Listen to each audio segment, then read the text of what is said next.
여러분 안녕하십니까, 진성호입니다. 이태원 압사 사고로 지금 온 나라가 슬픔에 빠져 있습니다. 윤석열 대통령은 국민 애도기관, 국가 애도기관이라고 말했습니다.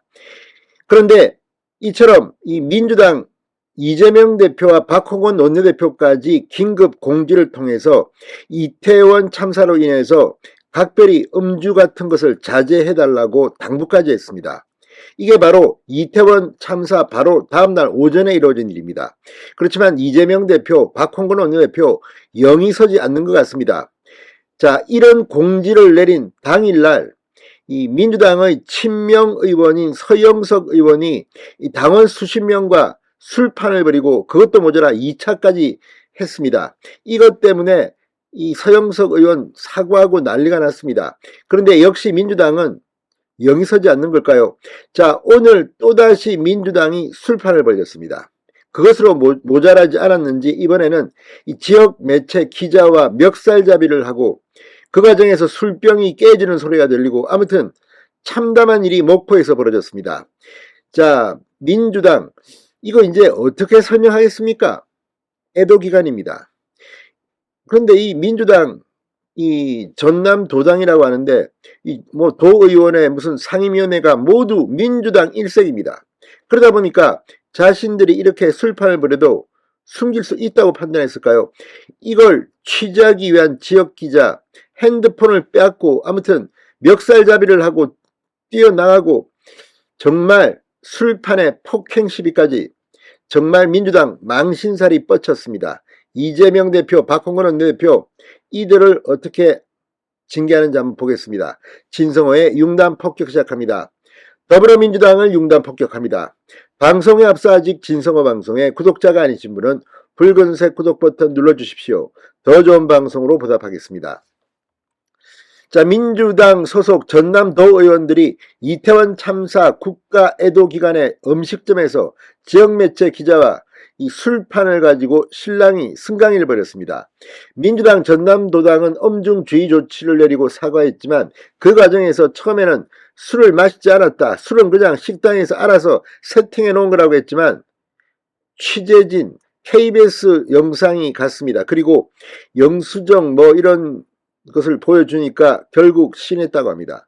참으로 어떻게 이걸 갖다가 우리가 판단해야 합니까?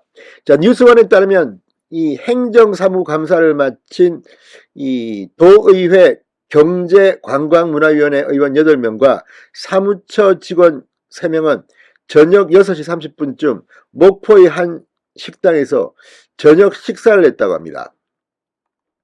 자, 이 식당은 회를 전문으로 하는 계절 음식점.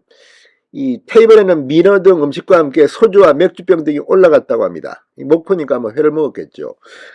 밤 8시 무렵 이를 목격한 지역 인터넷 매체 기자가 자신의 휴대폰으로 현장을 촬영했고 만류하는 도의원과 실랑이가 벌어졌습니다. 이 과정에서 탁자 위에 있던 술병이 넘어져 깨지는 등 소란이 일었습니다. 실제 영상 KBS가 공개한 이 영상을 보면 막 뛰어나가고 잡으러 가고 멱살 잡고 실랑이를 벌이고 아무튼 참으로 충격적입니다.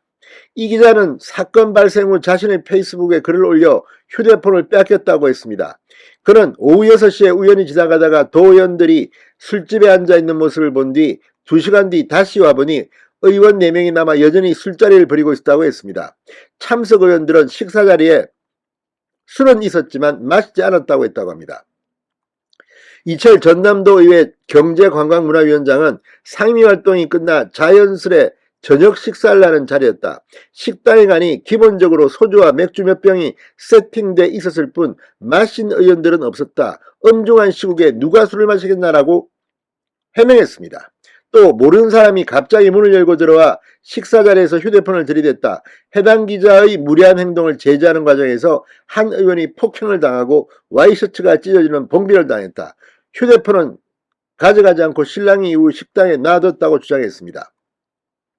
자, 그런데 이런 해명은 KBS가 방금 전 보도하면서 사실과 다른 것으로 확인됐습니다. 자, 이 푸른색 점퍼를 입은 남성과 양복을 입은 남성들이 몸싸움을 벌이는 영상을 KBS가 공개했습니다. 잠시 뒤 한 명이 밖으로 나가고 점퍼 차림의 남성이 황급히 뒤따라 나서니 멱살잡이가 이어집니다. 양복 입은 사람들은 전남도 의회 의원들이었다고 합니다. 점퍼를 입은 남성은 한 인터넷 매체 소속 B 기자라고 합니다. 자, 양복 입은 전남도의 A 의원과 B 기자가 이렇게 몸싸움을 한 겁니다. 식당 관계자, 술병이 깨지는 소리가 났는데 의원님하고 기자님하고 시끄럽게 한 것 같아요. 자, 이 인터넷 매체 기자는 제가 취재하고 있는 핸드폰을 강제로 빼앗아서 밖으로 도망갔다. 핸드폰을 되찾기 위해서 쫓아왔다고 말합니다. 이 자리에 있던 사람은 더불어민주당 소속 도의원 6명이었다고 합니다. 자, 이 술을 마시지 않았다고 했지만 실제 KBS 취재진이 영수증과 당시 영상증을 제시하자 음주를 뒤늦게 인정했다고 합니다. 신정훈 민주당 경남도당 위원장은 애도 기간이 끝나면 진상을 조사해 해당 의원들을 징계하겠다고 밝혔습니다. 그런데 이걸 보면 정말 술판을 벌인 것도 모자라서 기자를 이렇게 휴대폰을 빼앗고, 이거는 더 엄중하게, 이거는 단순히 뭐 징계로 끝날 일이 아닙니다. 기자의 휴대폰을 빼앗고 이렇게 몸싸움을 벌였다면 이건 경찰이 수사해야 될 사안입니다. 도대체 민주당은 제정신입니까? 진성호의 융단 폭격이었습니다. 여러분 감사합니다.